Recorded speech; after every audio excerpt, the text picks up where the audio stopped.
આમાં કેવા છોડ દેખાય છે? કોઈને ફરક ન જોવા મળતો તો આંગળી ઊંચી કરજો. બધાને દેખાય છે ફરક? એ છોડવાની તાકાત તમે જુઓ, થોડો ફૂલ તમે જુઓ, તો આ બધું કામ જે છે એ રુજુતાનું છે. જેટલા ફૂલ વધારે આવશે એટલા એમાંથી પોપટા વધારે આવશે, અને જેટલા પોપટા વધારે આવશે એટલું આપણું પાકનું ઉત્પાદન વધશે.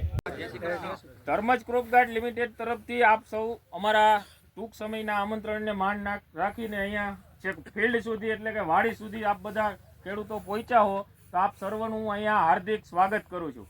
અત્યારે જે આપણે આ ફિલ્ડ જોઈએ છીએ, આ જે ખેતર છે એ અશોકભાઈની વાડીની અંદર ચણાનું વાવેતર થયું છે.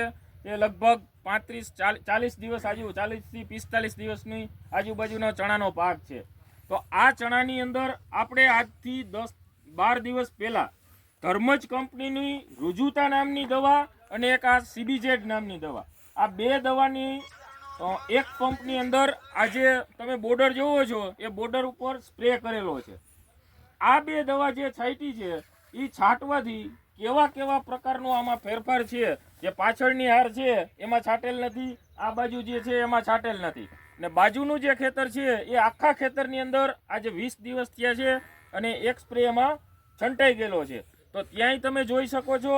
અત્યારે તમને બે વચ્ચેનો જે ડિફરન્સ છે, જે આપણે ખેડૂત છે તો આપણે એમને જ પૂછીએ, તમે જે આ સીબીજેડ અને રુજુતા માર્યું તો તમારા ખેતરની અંદર અત્યારે તમને શું ફાયદો દેખાય છે? અત્યારે અમારા ખેતરની અંદર જે ફ્લાવરિંગ પુષ્કળ પ્રમાણમાં દેખાય છે. પહેલા તો આ બે છાંટવાથી ફ્લાવરિંગ પુષ્કળ પ્રમાણમાં દેખાય છે. એ સિવાય બાજુમાં નથી છાંટેલું અને છાંટેલું છે, એમાં બેમાં શું ફરક છે? ઓમાં ને આમાં બેમાં ફરક છે, ઘણો બધો ફરક છે. ફરક છે, ઓછું છે, વધ વધારે છે અને વધતી રોકાઈ ગઈ છે. ટૂંકમાં રુજુતા છાંટ્યા પછી સમતોલ વિકાસ થયો છે. એક તો ટૂંકી ડાળીએ ફૂટ થઈ છે, ઉમાને આમાં ફૂટમાં ડાળીઓની સંખ્યા જાજી છે. જેટલી ડાળી હશે એટલા ફૂલ જાજા આવશે, બરોબર. એ સિવાય બીજું જે આ સીબીજેડ છે, સીબીજેડ છાંટવાથી તમને શું એમાં ફેરફાર લાગે છે? ગ્રીનરી દેખાય છે, ગ્રીનરી સારી આવે છે.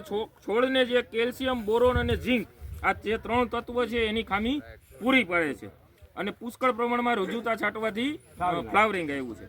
તો ખેડૂત મિત્રો આપ બધા જોઈ શકો છો તમારી સામે રુજુતા અને સીબીજેડનું ધર્મજ કંપનીની જે બે પ્રોડક્ટ છે એ તમને લાઈવ અહીંયા જોવા મળે છે.